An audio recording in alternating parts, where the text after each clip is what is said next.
अगर आपको ये वीडियो अच्छी लगे तो अपना फीडबैक कमेंट्स में अवश्य दें। इस वीडियो को लाइक करना ना भूलें और अगर आपने इस चैनल को अब तक सब्सक्राइब नहीं किया है तो अभी कर दें ताकि आने वाले एपिसोड्स आपसे मिस ना हो। और अगर आपके कोई सुझाव हो तो वो भी आप मुझे इंस्टाग्राम पर डीएम कर सकते हैं ताकि मैं अपने आने वाले वीडियोज में सुधार कर सकूं और आपके लिए बेहतर से बेहतर कंटेंट ला सकूं। 6th एपिसोड में हमने देखा कि वो छोटी लड़की उनके बीच से भाग निकलती है और वो उसे पकड़ने के लिए एक जाल बिछाते हैं, पर तेसुक लैब में ही रुकता है और सैंपल्स लेने के बाद ईटू को गोली मार देता है। वो सभी जब छोटी लड़की को पकड़ लेते हैं तो तेसुक कमांड सेंटर से उनके आसपास के गेट्स को बंद कर देता है। फिर वो छोटी लड़की कैप्टन हान की गोद से कूदकर वहां से भाग जाती है और डॉक्टर जियान भी उसके पीछे पीछे वेंट्स में चली जाती है, जहां से वो एक प्राइवेट डॉर्म में आ जाते हैं जहां डॉक्टर जियान को उसकी बहन के कुछ फोटोज भी मिलते हैं जो कि उसी कमरे में लिए गए थे। अब आगे मिस्टर किम हॉस्पिटल में विजिट करते हैं ये देखने के लिए कि कैप्टन हान की बेटी ठीक है या नहीं, और ऑफिस में डायरेक्टर छे क्लासिकल म्यूजिक सुनने के दौरान अपनी और डॉक्टर सॉन्ग वॉन्ग की फोटो देख रही थी।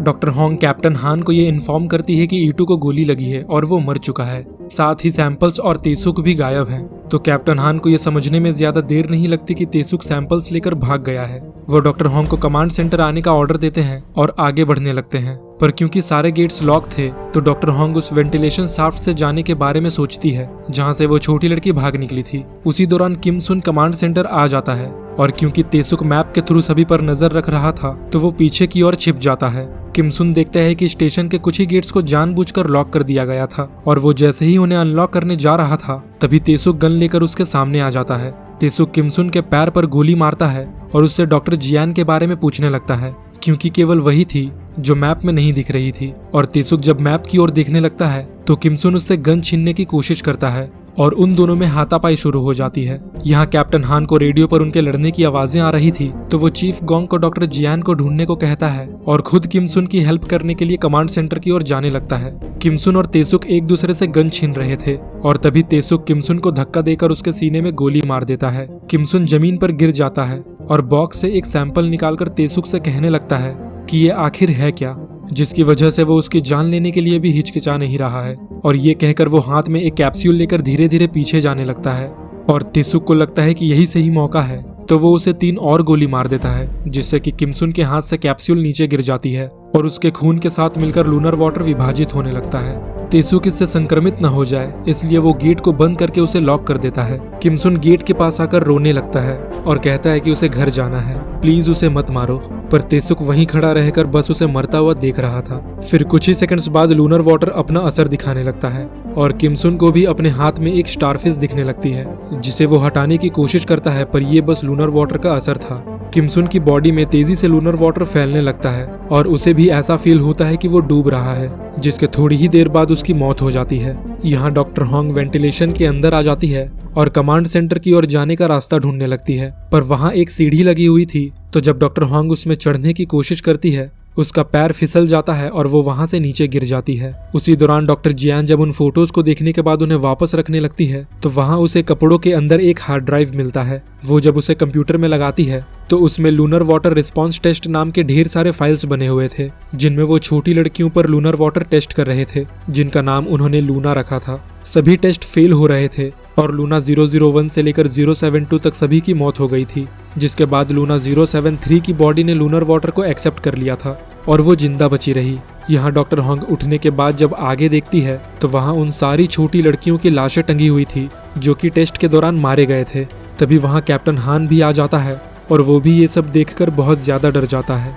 कैप्टन हान और डॉक्टर होंग जब उन लाशों के आगे देखते हैं तो वहाँ एक गेट था जहाँ से वो लैब के पीछे वाले एरिया से निकल आते हैं और वापस उसी जगह आ जाते हैं जहाँ से डॉक्टर होंग उस वेंटिलेशन शाफ्ट से अंदर गई थी। डॉक्टर होंग जब दूसरी फाइल्स खोलकर देखती है तो उसमें उसकी बहन का एक वीडियो मैसेज था जिसमें वो कह रही थी कि उन्होंने लूनर वाटर को सबसे पहले गोल्डफिश पर टेस्ट किया था, पर उनके सीनियर्स चाहते थे कि वो इसे इंसानों पर टेस्ट करे। अगर ये एक्सपेरिमेंट सक्सेस हो जाता है तो ये मानव जाति को बचा सकती है और इसीलिए उन्होंने लूनर वाटर वाली बात सबसे छिपा कर रखी और रेडिएशन लीक का झूठा बहाना बनाया ताकि किसी को भी लूनर वाटर के बारे में पता न चले। डॉक्टर जियान भी इस बात को समझ रही थी कि उसकी बहन के लिए यह फैसला लेना आसान नहीं रहा होगा। वो आने वाले भविष्य में सबको बचाना चाहते थे। फिर डॉक्टर जियान उस लूनर वाटर को लूना में इंजेक्ट कर देती है जिसके तुरंत बाद ही उसके सारे घाव ठीक होने लगते हैं और कमांड सेंटर में तेसुक एयर प्यूरिफिकेशन सिस्टम को एक्टिवेट कर देता है। वो ये रिस्क बिल्कुल भी नहीं लेना चाहता था कि वो लूनर वाटर के कांटेक्ट में आ जाए, पर सिस्टम में एक प्रेशर प्रॉब्लम दिख रही थी जो डाटा स्टोरेज के नीचे से आ रही थी, जहां अब पूरा पानी भर चुका था और इवन की लाश भी वहीं तैर रही थी। तो तेसुक स्टेशन के सारे एयर फिल्टर सिस्टम में 20 मिनट का टाइमर लगा देता है और वहां से चला जाता है, जिसके कुछ ही देर बाद कैप्टन हान और डॉक्टर होंग वहां शाफ्ट से आ जाते हैं और वहां उन्हें किमसुन की लाश दिखती है। डॉक्टर होंग ये सब कुछ देखकर बहुत ज्यादा डर गई थी, तो वो वहीं बैठकर रोने लगती है, पर कैप्टन हान सबसे पहले जाकर सारे लॉक किए गेट्स को ओपन कर देता है, जिसके बाद वो लोग वहां से निकल जाते हैं। फिर कैप्टन हान डॉक्टर होंग को जाकर मेन लैब में ही वेट करने को कहता है, क्योंकि यहाँ बहुत खतरा था, और वो अकेला ही तेसु को पकड़ने निकल जाता है। लेकिन उनके जाने के बाद वेंटिलेशन सिस्टम में प्रेशर बढ़ने लगता है और डाटा स्टोरेज के नीचे का एक शाफ्ट खुल जाता है, जिससे कि पानी वेंटिलेशन के थ्रू पूरे स्टेशन की ओर फैलने लगती है।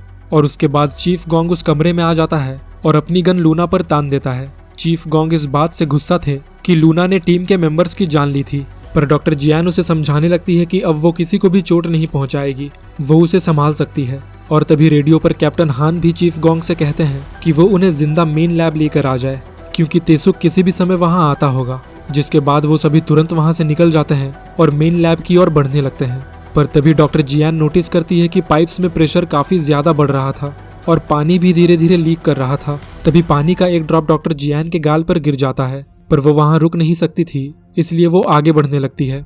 तेसुक जब उस डॉर्म में आता है तो देखता है कि वहां से सभी पहले ही जा चुके थे और लूनर वाटर का कैप्सूल भी खाली पड़ा हुआ था। तेसुक जैसे ही वहां से बाहर निकलता है, कैप्टन हान उसे पकड़ लेते हैं और पीटने लगते हैं। पर तभी तेसुक कैप्टन हान से कहता है कि उसे नहीं पता है कि यहाँ क्या हुआ था और लूनर वाटर क्या है। तभी उसके सैटेलाइट डिवाइस में एक मैसेज आता है और कैप्टन हान जैसे ही उस ओर देखता है, तेसुक उसका हाथ छुड़ाकर दूसरी ओर गन तान कर खड़ा हो जाता है और कैप्टन हान भी अपनी गन उस पर तान देते हैं।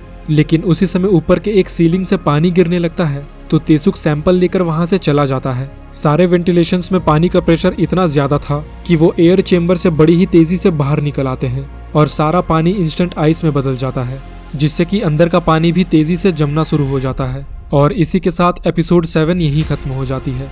अगर आपको ये वीडियो अच्छी लगे तो अपना फीडबैक कमेंट्स में अवश्य दें। इस वीडियो को लाइक करना ना भूलें और अगर आपने इस चैनल को अब तक सब्सक्राइब नहीं किया है तो अभी कर दें, ताकि आने वाले एपिसोड्स आपसे मिस ना हो। और अगर आपके कोई सुझाव हो तो वो भी आप मुझे इंस्टाग्राम पर DM कर सकते हैं, ताकि मैं अपने आने वाले वीडियोज में सुधार कर सकूं और आपके लिए बेहतर से बेहतर कंटेंट ला सकूं।